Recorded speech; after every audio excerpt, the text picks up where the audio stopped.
listeners, let us start our new session of chapter 14, Oscillations.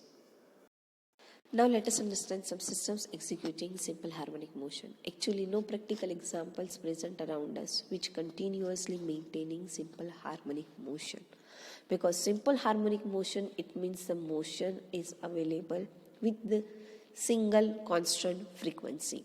And in the practical concepts, surrounding region, air friction, surface friction is present, which reduce the speed of motion and frequency of motion. So, no one practical example is present which maintain a simple harmonic motion. But yes, during this process, some of the portion we are getting which can execute a simple harmonic motion. So let us go through that some of the examples regarding the same. First thing that we need to understand, oscillations due to spring. So here, as you can see that here one block is placed having a mass m. One end of the spring is connected with the mass and that block, and another end of the spring is connected with a rigid body.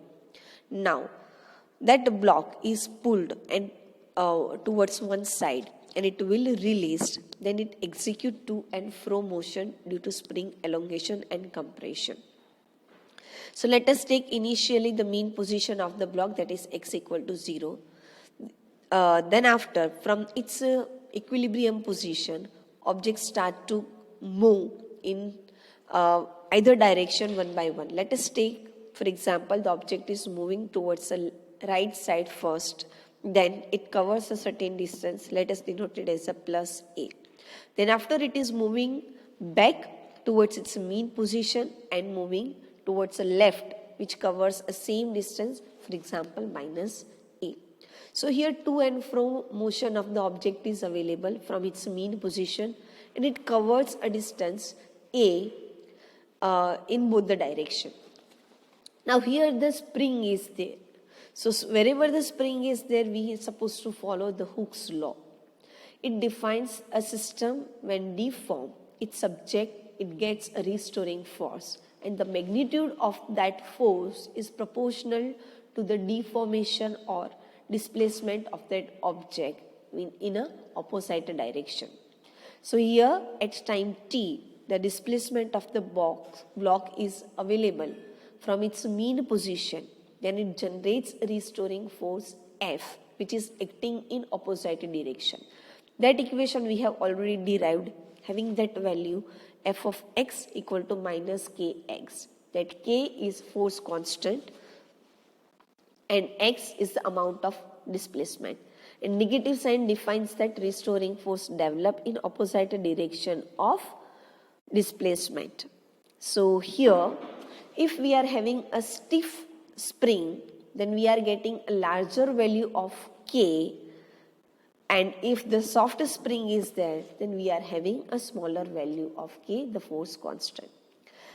Here that k, we are having the value m omega square. So omega that we have derived, that would be equal to under root k by n. And the time period that we are having, v equals to 1 by t, or t equal to 1 by v, and v equal omega equal to 2 pi v. By deriving that equation, we will receive the time period t of oscillation, that would be equal to 2 pi by under root m k, where m is the mass of the block and k is the spring constant. So this is how the oscillations due to spring we able to get due to its compression and elongation, and based on that generated restoring force, we able to calculate its time period or oscillation frequency. Now let us understand an example regarding the same. A 5 kilogram collar is attached to a spring of spring constant 500 Newton per meter. It slides without friction over a horizontal rod. The collar is displaced from its equilibrium position by 10 centimeter and released. Based on that, calculate the period of oscillation, its maximum speed and maximum acceleration of the collar. Now, we know the time period of the oscillation due to spring that we have calculated just before, that t equal to 2 pi by under root m k, where m is the mass of the collar 5 kilogram which is given. K is the spring constant which is again given quantity 500 Newton per meter. By substituting those values, we are getting time period T equal to 0.63 second. Now we need to determine the velocity of the collar. That velocity equation we are having minus A omega sine omega t plus phi. Right, and maximum speed that we are getting by substituting sine omega t plus phi value as in 1, because sine value we are getting in the range of 0 to 1. So maximum value we can get it, that is 1. So maximum velocity that would be equal to A omega. A, we are having a maximum displacement of 10 centimeter. Let us convert into meter and we are able to get 0.1 meter value.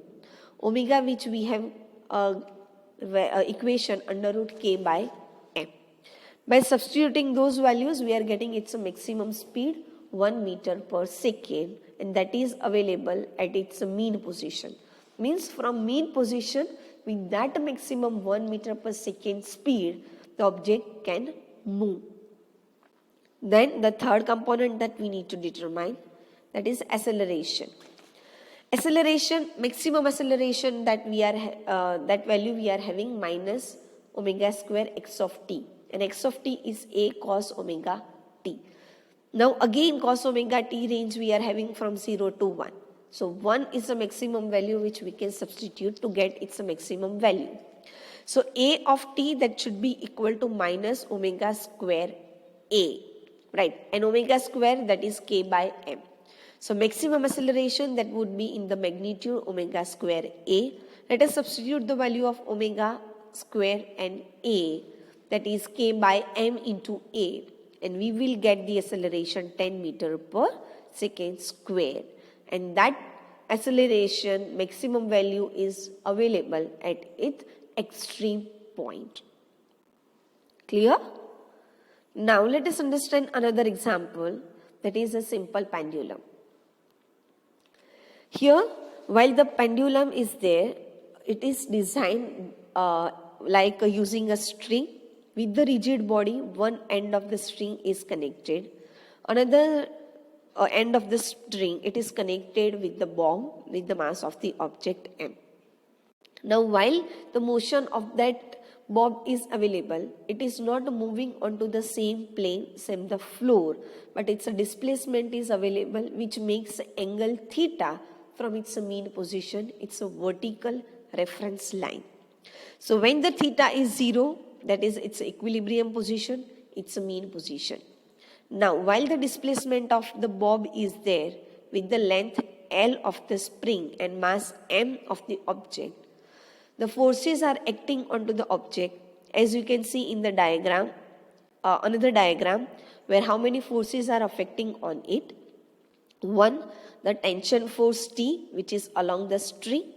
Second, the vertical force mg, that is due to gravity.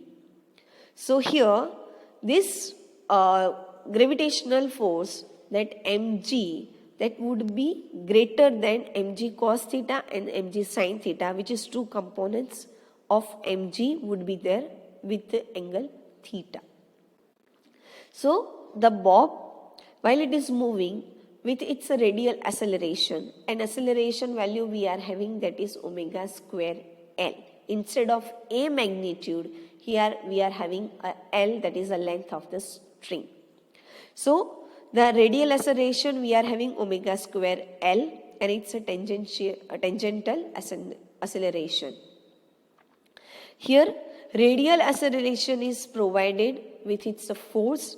The force value we are having T minus mg cos theta, because these both forces are acting in opposite direction.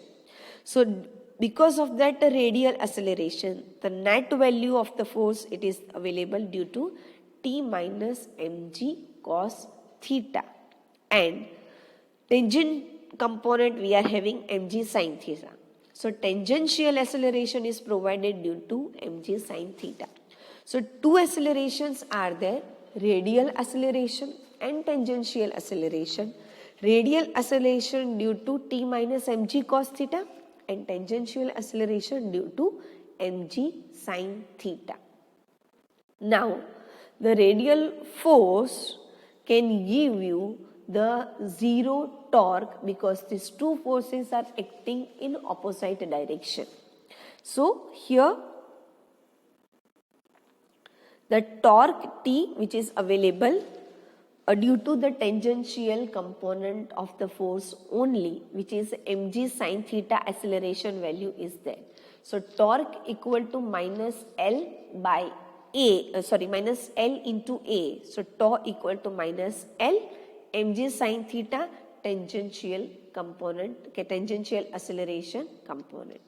So here this is the restoring torque which tends to reduce the displacement, and based on that the negative sign is there because restoring force is developed onto the object after displacement and it tried to get its mean position back. So generated force that is in opposite direction of the displacement which defines with the negative sign. Now based on the Newton's second law of rotational motion, for the linear motion, the equation we are having F equal to ma. For the rotational motion, that can be rewrite in the form of tau equal to Ia. The force here, it is identifying the form of torque, I which is the inertia which is in place of the mass of the object, and alpha defines the angular acceleration instead of the linear acceleration A. So F equal to ma, the Newton's second law for linear motion, can be write in form of rotational motion tau equal to I alpha.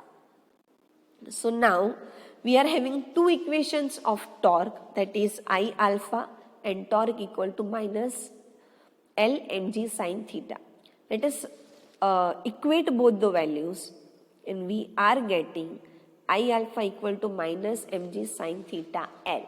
So let us make the subject of formula acceleration alpha equal to minus mg L by I sin theta. Now this sin theta if very much less, then we can substitute with the theta itself. As you can see in the table, while the theta value we are having from 0 to 20, then we are getting the same value of theta in radian or sin theta.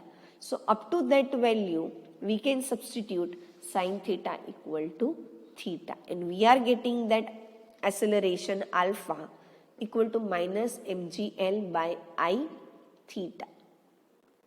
Now the motion of the bob is available in simple harmonic motion by having that earlier equation of the acceleration, right? So and the omega value we are having, that omega equal to under root m by k.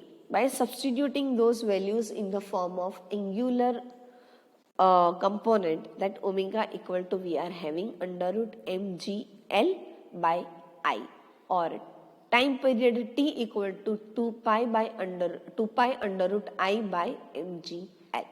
So here for the pendulum, for the angular component of velocity and displacement, we are getting that equation t equal to 2 pi under root I divided by mgl. Here which is we can rewrite in terms of t equal to 2 pi under root L by g. So here the string of the single pendulum we can consider as a massless, the moment of inertia I that we can substitute by ml square. So this formula we can rewrite t equal to 2 pi under root L by g. This is for the angular component of pendulum. Now let us understand an example regarding the same. What is the length of simple pendulum which ticks seconds? So time period we are having that equation t equal to 2 pi under root Lg. From this equation make the subject of formula L, the length of the simple pendulum, and we are getting L equal to gt square by 4 pi r square. Now the time period for the simple pendulum, while we are having 2 seconds and g we are having 9.8 meter per second square. By substituting those values g and t, we are getting length equal to 1 meter. Clear? Now here we are going to end the session. Hope you understood. Thank you.